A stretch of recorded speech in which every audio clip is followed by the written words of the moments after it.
I'm Elias, and I'm a medium. Right now I'm at Henderson Field, a small private airport, about an hour outside of Seattle.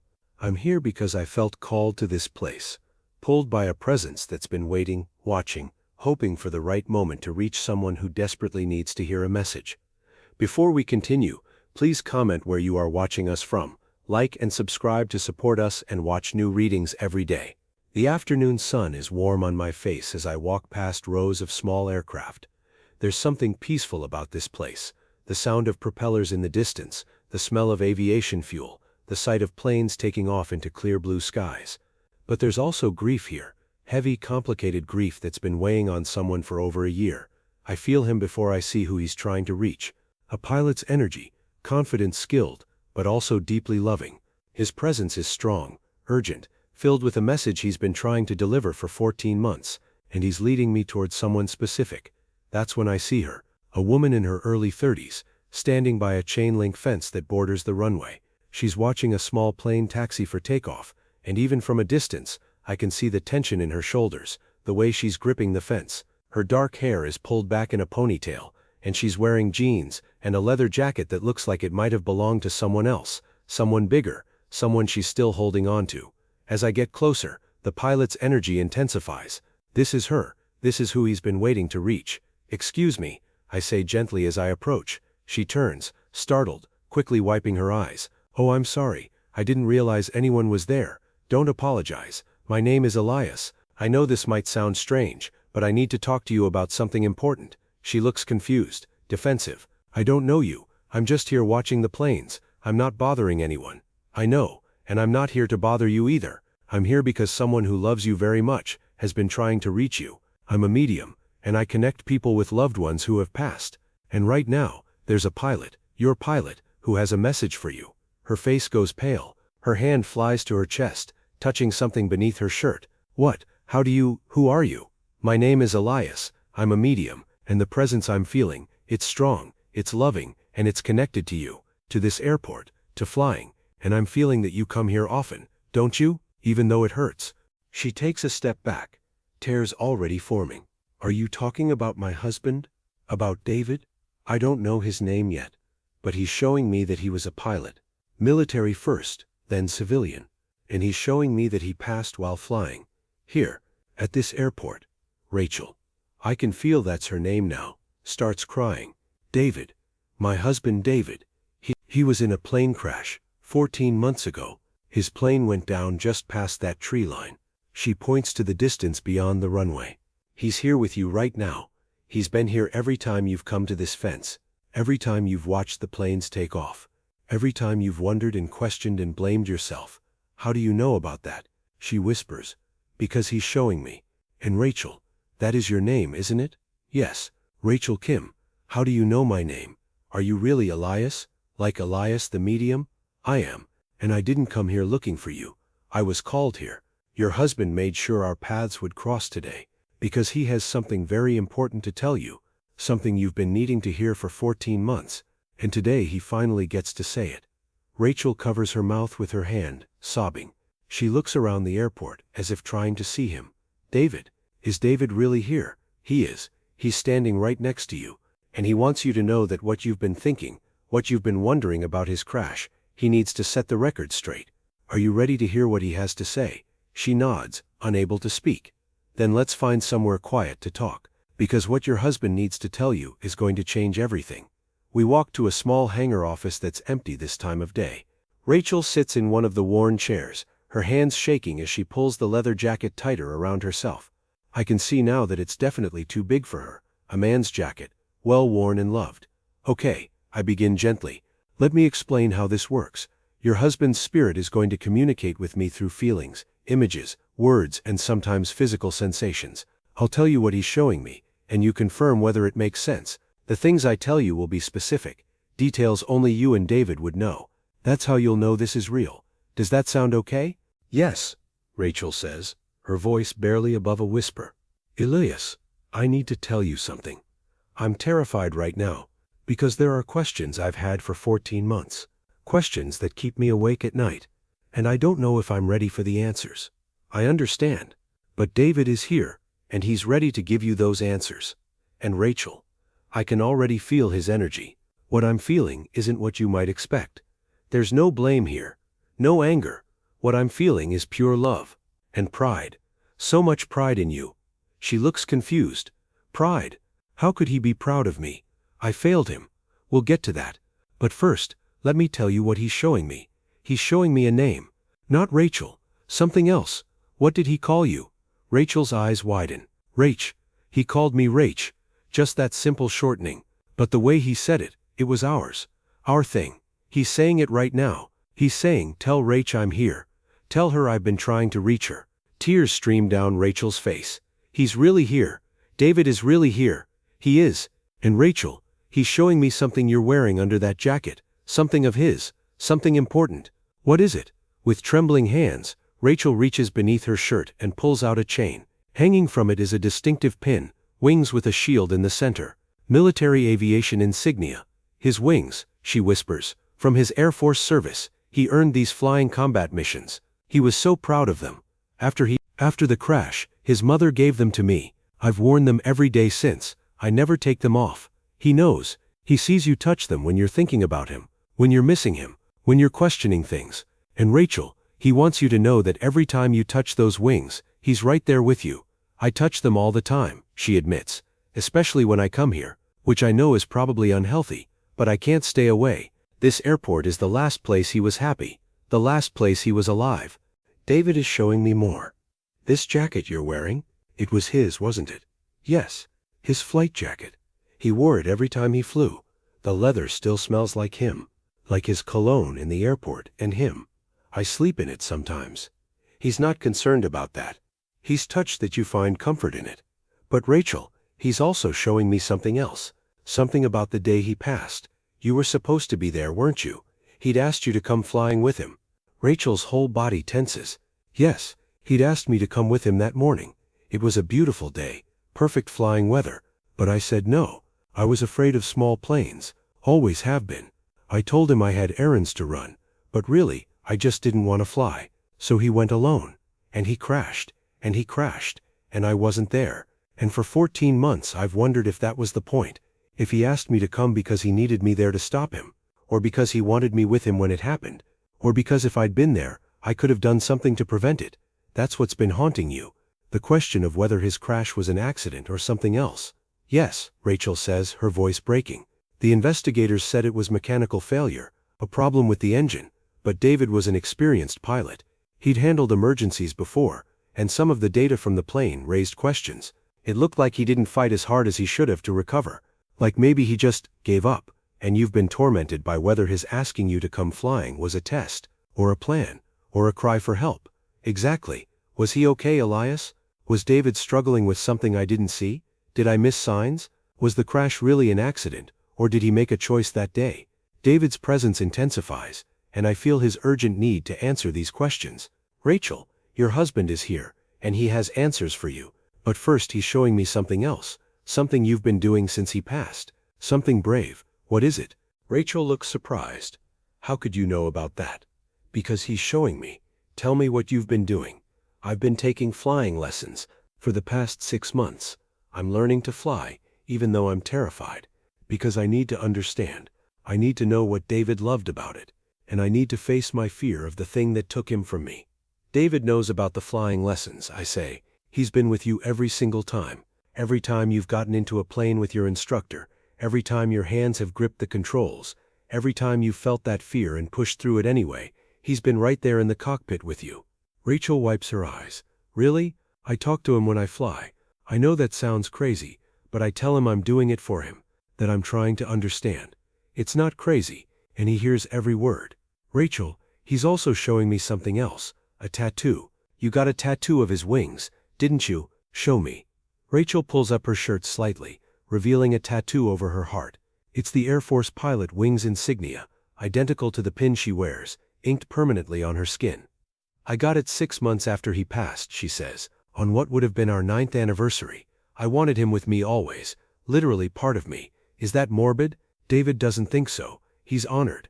But Rachel, he's showing me something about that day, your anniversary. You did something else that day too, something at his crash site. What was it? Her breath catches. How could you possibly know about that? I didn't tell anyone. I went alone. Tell me what you did. I hiked to where his plane went down, past the tree line, through the woods. There's still wreckage there. The investigators cleared the main debris, but there are fragments, pieces of the plane scattered in the trees. I collected some small pieces, metal fragments. I keep them in a box by my bed. He knows. And Rachel, he's showing me something else about that site. You go there regularly, don't you? Not just on the anniversary. I go once a month. On the 12th, that's the day he passed, March 12th, so every month on the 12th, I hike to the site, I bring flowers, I sit there and I talk to him, and I try to understand what happened, and I apologize.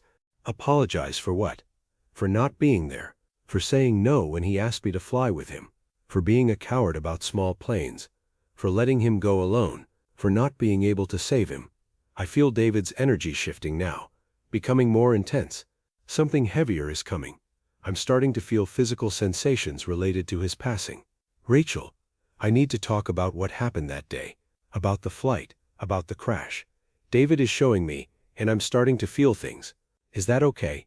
Rachel grips the arms of her chair. Yes, I need to know. I need to know what happened and why. I'm feeling something, in my body, a vibration, like an engine, but it's not right. The rhythm is off. Does that make sense? Yes. The investigators said there was an engine problem, a mechanical issue that developed mid-flight. David is showing me that he was flying. It was a beautiful day, just like you said. Clear skies, perfect conditions. He was happy, Rachel. He was thinking about you, wishing you were there to see how beautiful it was from up there. But he understood why you weren't. He never pressured you about your fear. What happened then? He felt it, the change in the engine. Experienced pilots know their aircraft. They can feel when something's wrong. And David felt it immediately. The engine was losing power. Not all at once, but gradually. Enough to be concerning. Rachel leans forward. What did he do? He did what he was trained to do. He stayed calm. He radioed in that he was having mechanical issues. He started looking for a place to make an emergency landing. He was following procedure, Rachel. He was trying to bring the plane down safely.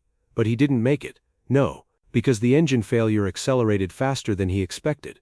Within minutes he'd lost too much power. He was too far from the runway, too low to glide back. He tried to aim for a clearing, but the trees were too dense. And Rachel, this is important. He fought hard. Right up until the moment of impact, he was trying to save that plane. Rachel is crying now, her body shaking.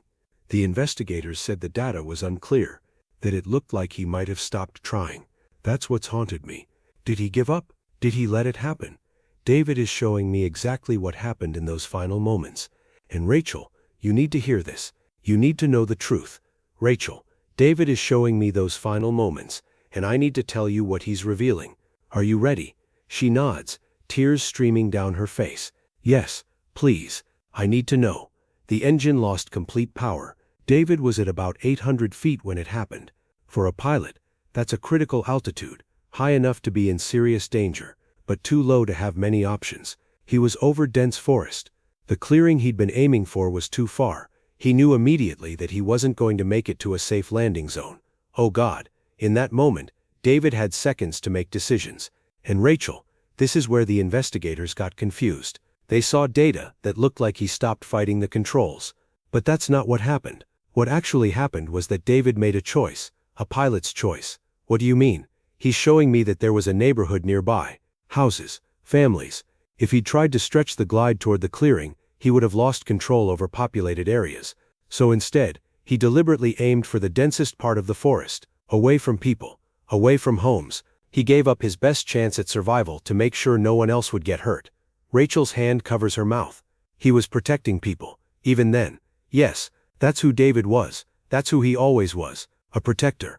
In the Air Force, he flew missions to protect others. In that final moment, he made the same choice. And Rachel, he wants you to know, it wasn't giving up, it was the opposite. It was him being the skilled, brave pilot you married. He was in control right up until the impact. But why did the data look like he stopped trying? Because once he'd committed to that trajectory, once he'd aimed for the forest, there wasn't much more he could do. The controls wouldn't help him at that point. He was just trying to minimize the impact.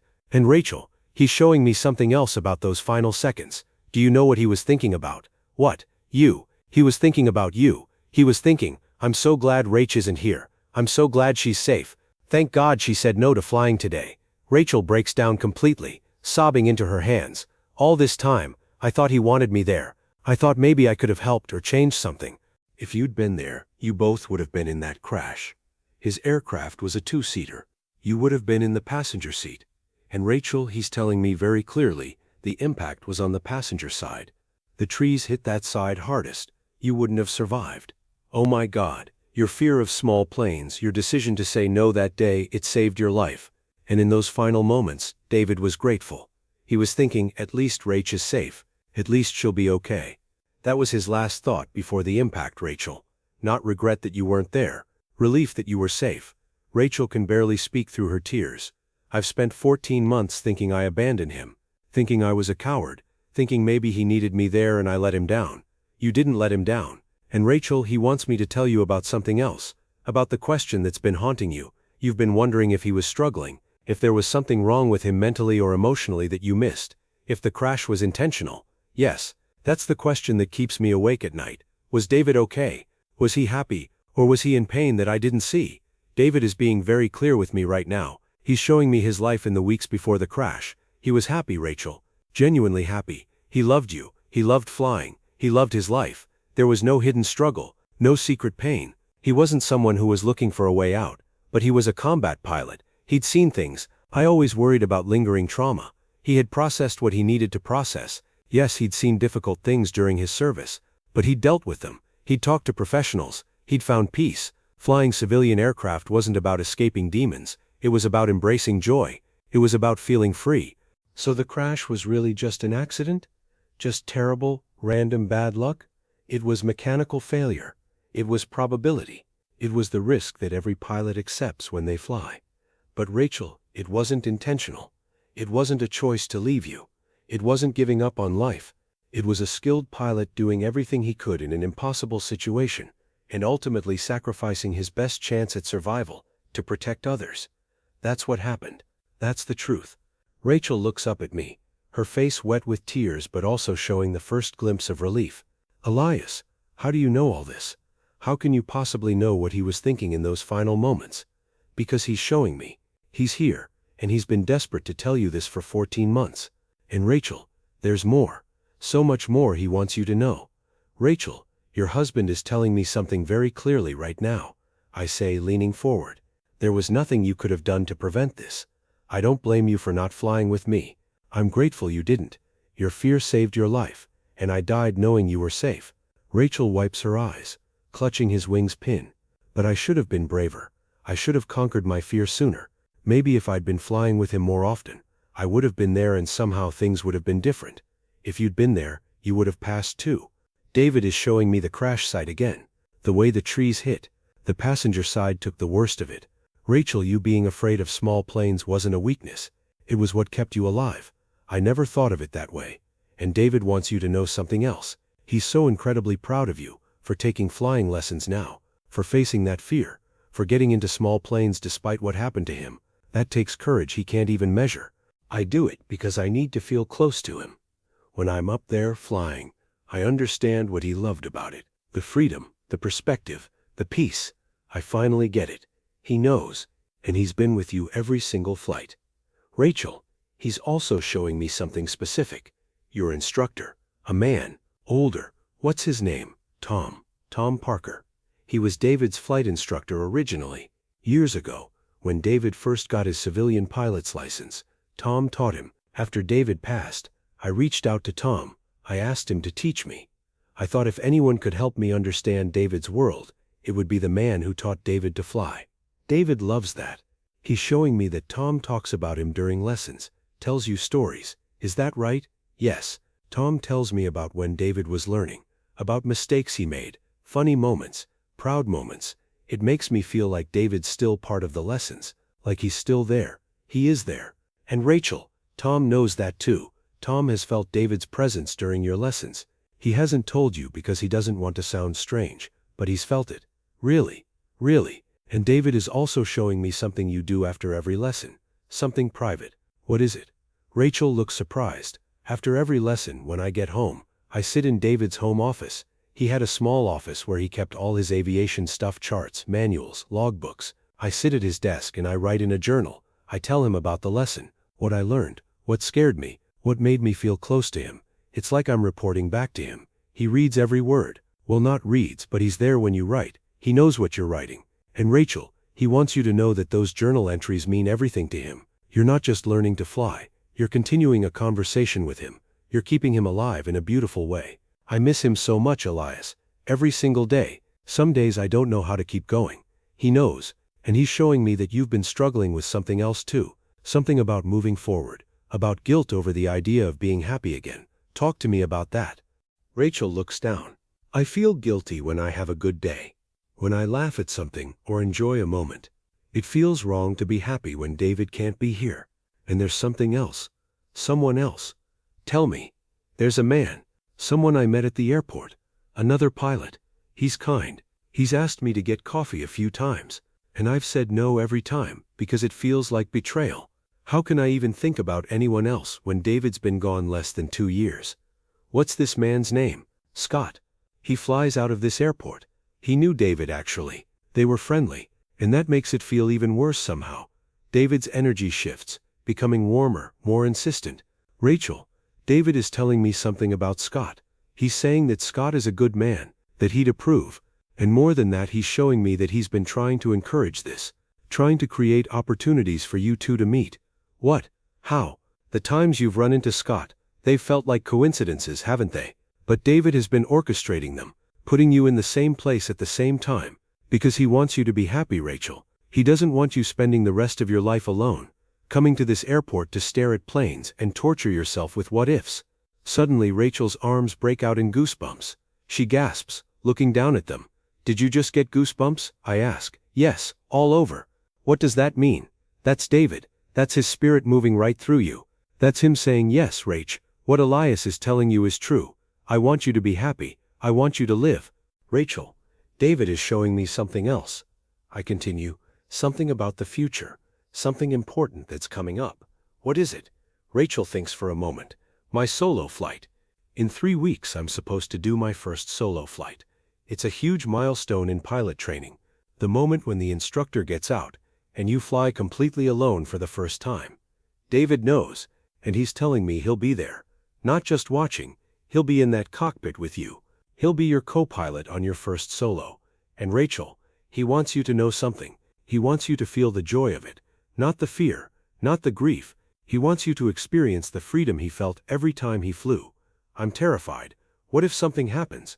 What if I have mechanical failure like he did? Then you'll handle it. Because you're being trained by Tom, the same man who trained David, and you have all the emergency procedures. But Rachel, David is telling me that your plane will be fine, that your solo will be perfect, that you're going to feel something that day that will change you. What will I feel? Freedom. Pure freedom. And for the first time since he passed, you're going to really understand why he loved flying so much. Why it wasn't about escaping Earth. It was about embracing sky. And when you land after that solo, you're going to cry. But there'll be different tears. Not grief tears. Release tears. Rachel wipes her eyes. I hope you're right. David knows I'm right. And he's also showing me something else. Something you've been considering. A decision about his things. His office. You've been thinking about changing it, haven't you? Yes. His office has been untouched since he passed. Everything exactly as he left it. His coffee cup still on the desk. His flight jacket, well, I took that. But everything else is frozen in time. And I've been thinking maybe it's time to sort through things. Not to forget him, but to preserve what matters, and let go of what doesn't. But I feel guilty even thinking about it. David is telling me he wants you to do that. He's showing me specifically that there are logbooks, flight logbooks where he documented every flight he ever made. He wants you to keep those. But other things, old paperwork, magazines, clutter, he wants you to let those go. He wants that space to become something else for you. What should it become? Whatever you need it to be. Maybe a reading space. Maybe an office for your own flying journey. Maybe just a room that isn't a shrine. Because Rachel, that's what he's trying to tell you. He doesn't want shrines. He wants you to live. It's so hard to let go. He knows. But he's also showing me something. In his desk, there's a drawer you haven't opened. Because you're afraid of what you might find. What's in that drawer, Rachel? She looks shocked. How do you know about that? I haven't told anyone. There's one drawer in his desk that's locked. I have the key, but I've been too scared to open it. I don't know what's in there. Letters, journals. What if there's something that shows he was struggling, and I missed it? David is telling me what's in that drawer, and he wants you to open it, soon. This week, because what's inside isn't going to hurt you. It's going to heal you. What is it? Letters. But not the kind you're afraid of. They're love letters. Letters he wrote to you over the years, but never sent, from when you were dating, from your engagement, from your marriage. Moments when he wanted to express how much he loved you, but couldn't find the words in person, so he wrote them down, and he kept them, thinking maybe someday he'd give them to you on a special anniversary. Rachel starts crying again. Love letters. He wrote me love letters. 23 of them, spanning your entire relationship. And Rachel, he wants you to read them, because they'll show you who he really was, how much he loved you, how happy you made him, how grateful he was for every day with you. They'll answer every question you have about whether he was struggling or sad, or looking for an escape, because those letters are filled with joy, Rach. Pure joy. I'll open the drawer, I promise. Good. And David is also showing me something else. Something about Scott, the pilot who's been asking you for coffee. He's going to ask you again, soon, maybe even this week, and David wants you to say yes. I don't know if I can. You can. And David is telling me why Scott is right for you. Scott understands flying. He understands the risk. He understands what you've lost. Because he knew David, he won't try to replace David. No one could, but he could walk alongside you as you rebuild your life. And Rachel, David is showing me that Scott lost someone too. His wife passed several years ago, from an illness. He understands grief. I didn't know that. That's because you've been keeping him at arm's length. But David wants you to let him in. Not right away. Not rushed. But coffee. Start with coffee. Start with conversation. Start with the possibility that happiness isn't betrayal. Rachel looks around the office, as if seeing David. He really wants this for me? He really wants me to move forward. He doesn't want you to move forward, Rachel. He wants you to move, period, because you've been stuck, frozen at this airport, frozen in his office, frozen in the moment of his crash. And he's telling me that his greatest wish, his only wish, is for you to unfreeze, to live, to fly, to love again, to be the Rachel he fell in love with. Not the Rachel who's trapped in grief. That's going to take time. He knows, and he'll be with you every step of the way. Rachel, he's preparing to give you his final message now, the most important thing he needs to say. Are you ready? She takes a deep breath, holds the wings pinned tight, and nods. I'm ready. Rachel, David is giving me his final message now. He says, Rach, you were the love of my life. Every day with you was a gift. The crash wasn't your fault. It wasn't intentional. It was just my time. And I'm grateful. My last thought was relief that you were safe. I'm so proud of you for learning to fly, for facing your fear, for honoring me this way. But now I need you to do something else. I need you to live. Read my letters. Do your solo flight. Say yes to coffee with Scott. Let yourself laugh without guilt. Let yourself love again without shame. I'm not trapped in that wreckage. I'm free, Rach. I'm flying, and I want you to fly too. I love you. Always. Rachel stands, clutching David's wings to her chest, tears streaming, but something lighter in her expression. I love you too, David. I promise I'll try. I'll really try. He knows you will, and he'll be right there with you. As Rachel walks back toward the fence to watch one more plane take off, I see her touch the wings pin and smile. Really smile, for what might be the first time in 14 months. That's why I do this work. Please comment where you are watching us from, like and subscribe to support us, and watch new readings every day. God bless you.